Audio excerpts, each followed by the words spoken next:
इस वीडियो में हम आयुर्वेद में अंजन के रूप में प्रयोग होने वाली चंद्रोदयावर्ती के बारे में चर्चा करेंगे, जिसके अंतर्गत हम चंद्रोदयावर्ती के घटक द्रव्य, निर्माण विधि और आम्यक प्रयोग के बारे में जानेंगे। तो इन सभी विषयों को अच्छे से जानने और समझने के लिए वीडियो को अंत तक जरूर देखिएगा।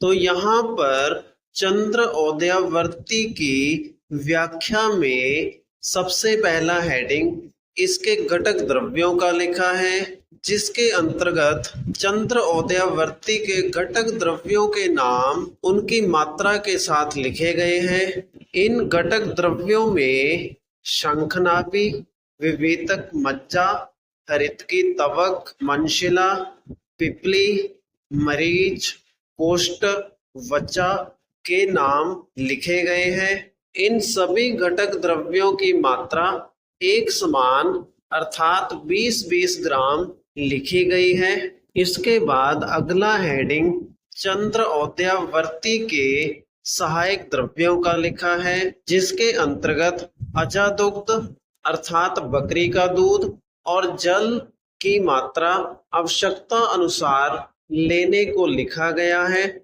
इसके बाद अगला हेडिंग उपकरण का लिखा है, जिसके अनुसार इमाम दस्ता में मूसली, महीन वस्त्र और सिलवट्टा को चंद्रोदयावर्ती के लिए उपकरण के रूप में प्रयोग करने के लिए लिखा है। इसके बाद अगला पैरा चंद्रोदयावर्ती के निर्माण विधि का लिखा है, जिसके अंतर्गत लिखा है कि सर्वप्रथम इमाम दस्ते में शंख नाभि आदि को कूटकर वस्त्र से छान लेते हैं। अब उसे सिल पर डालकर अजादुग्ध के साथ खूब महीन घोटते हैं। अत्यंत श्लक्षण हो जाने पर यव आकृति बत्ती के आकार में बनाकर छाया शुष्क कर लेते हैं।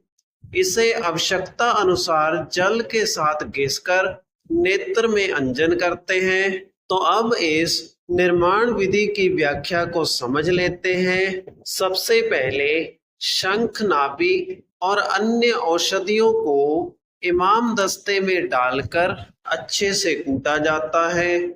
इसके बाद इस कूटे हुए चूर्ण को वस्त्र से छान लिया जाता है। फिर इस छाने हुए चूर्ण को बकरी के दूध के साथ मिलाकर अच्छी तरह मिक्स करके घोटा जाता है। बकरी के दूध के साथ घोटते हुए जब यह चूर्ण अच्छी तरह से मुलायम हो जाए तो इसकी जौ के आकार की वर्ती बना ली जाती है। इस वर्ती अर्थात बत्ती को आवश्यकता अनुसार जल के साथ घिसकर अंजन के रूप में आंखों पर प्रयोग किया जाता है। इसके बाद अगला हेडिंग चंद्रोदयावर्ती के आम्यक प्रयोग का लिखा है, जिसके अनुसार चंद्रोदयावर्ती का प्रयोग कई प्रकार के नेत्र रोगों जैसे कि तिमिर रोग, मांस वृद्धि,